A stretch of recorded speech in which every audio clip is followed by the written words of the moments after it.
মাথা পিছন।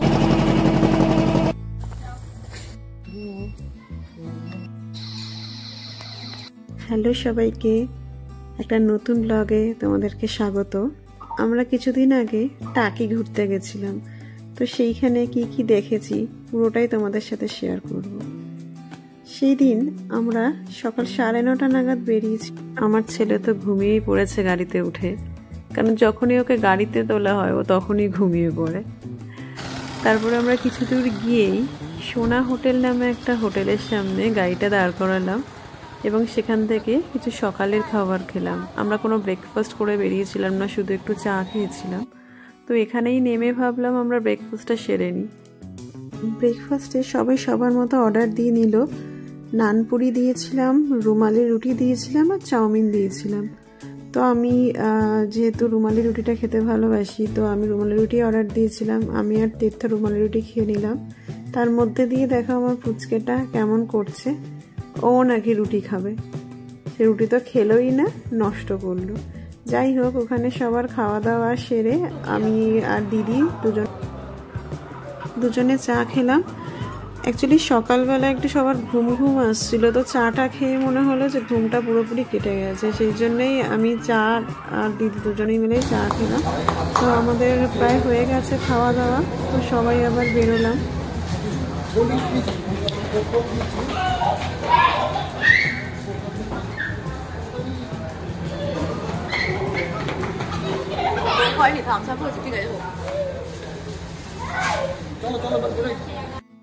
তারপর আমরা টাকিতে পৌঁছে গেলাম। টাকি গেস্ট হাউসের সামনেই আমরা এখানে এসে টোটো বুক করছিলাম। আমাদের দুটো টোটো লাগবে, তো সেই জন্য আমরা দুটো টোটো বুক করেছিলাম এবং সেইগুলো দিয়ে আমরা ঘুরবো সেই হিসেব করেই আমরা ওদের সাথে কথা বললাম।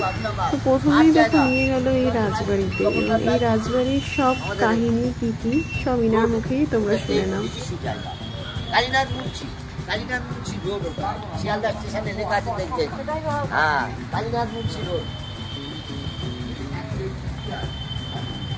কি সুন্দর না সাজিয়েছে, আর খুব ভালো লাগে এরকম বেশ।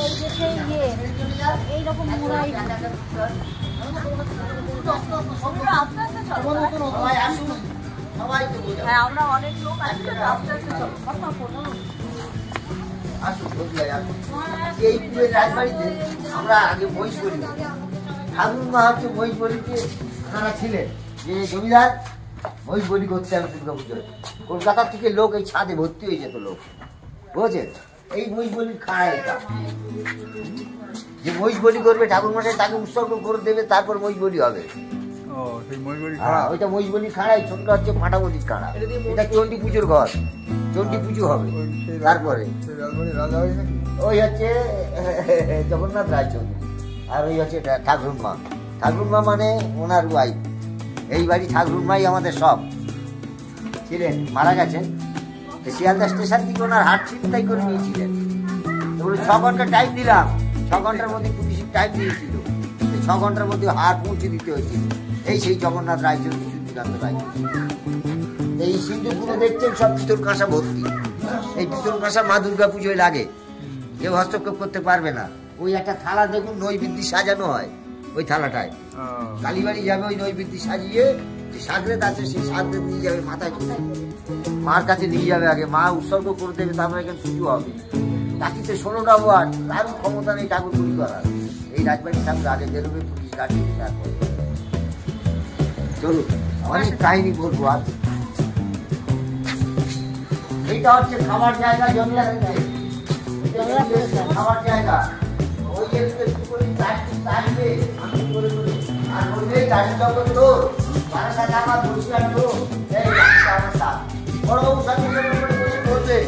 কেউ আমার করো না, সব একসাথে রাখো, একসাথে রাখো, এক জায়গায় থাকো, তাতে ভালো থাকবে।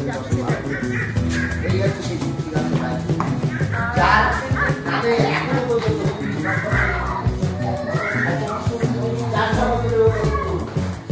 আরো বেশি তারা পাবে না।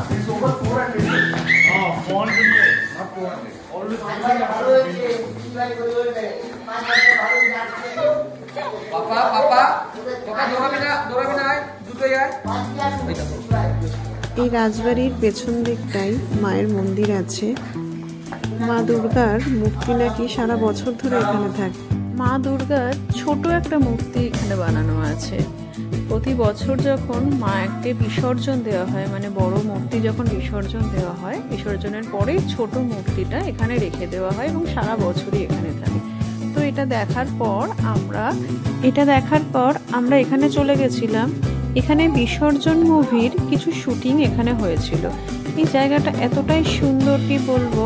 বিশেষ করে আমার রান্নাঘরটা, আগেকার দিনে যে মাটির ঘরে রান্না হতো না, মাটির উনুনে, সেইগুলো এখানে দেখা গেছে। একটা তুলসীর মঞ্চ, সেখানে তুলসী গাছটা শুকিয়ে গেছে ঠিকই, বাট ওরকম একটা আকৃতি রয়েছে। দেখো কি সুন্দর এটা। তো আমরা অনেক এনজয় করেছিলাম এখানে। এটা দেখার পর আমরা গেলাম ফুলেশ্বরী মায়ের মন্দিরে।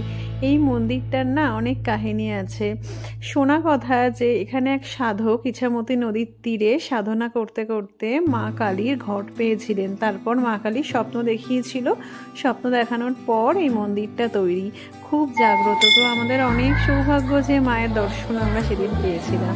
তো এখানে আমরা গিয়ে মা কালীকে দেখলাম, দেখে তারপর আবার বেরিয়ে গেলাম আমরা বাকি যে জিনিসগুলো দেখানোর ছিল সেইগুলো দেখতে। এবং মায়ের মন্দিরের পাশে না একটা শিব ঠাকুরের মন্দিরও ছিল। দেখো এইটা হচ্ছে শিব ঠাকুরের মন্দির। এটাও আমরা দর্শন করলাম। দর্শন করার পর বাকি জিনিসগুলো তোমরা পরপরই দেখতে পাবে।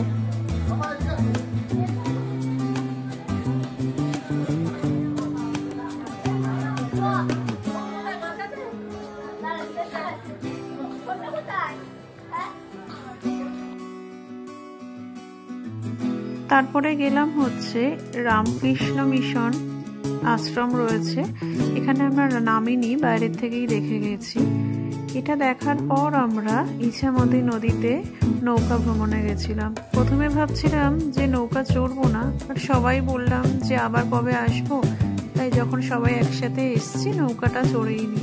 তো সত্যি আমাদের যে ঘোরার যত জিনিস দেখেছি তার মধ্যেই নৌকায় চড়াটা সব থেকে বেশি আনন্দের হয়েছে। যদি না চলতাম সত্যি অনেকটা মিস করতাম।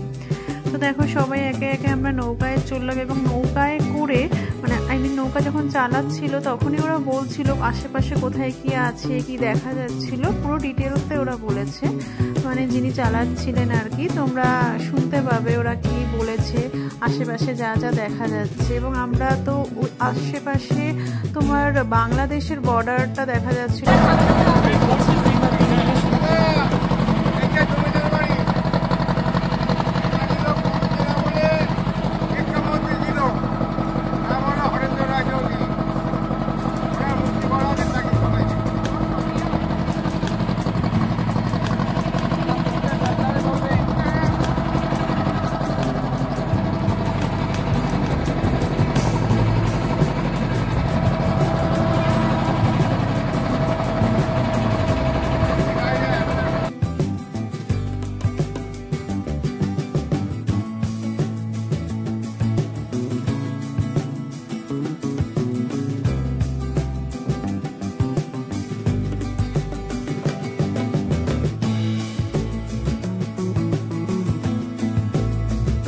নৌকা ভ্রমণের পর আমাদের টোটো এই জায়গাটায় নিয়ে আসলো।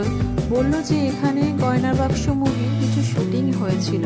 তো এই জায়গাটা দেখলাম আমরা। এটা দেখার পরও না আরও অনেক কিছু দেখেছি জানো তো। এক ভিডিওতে এতগুলো দেখালে অনেকটা লং হয়ে যাবে বলে আমি নেক্সট ভিডিওতে তোমাদেরকে দেখাবো। এই ভিডিওটা কেমন লাগলো অবশ্যই কিন্তু তোমরা কমেন্ট করে জানিও। আর ভালো লাগলে অবশ্যই একটা শেয়ার করো। আজ এখানেই শেষ করলাম। বাই।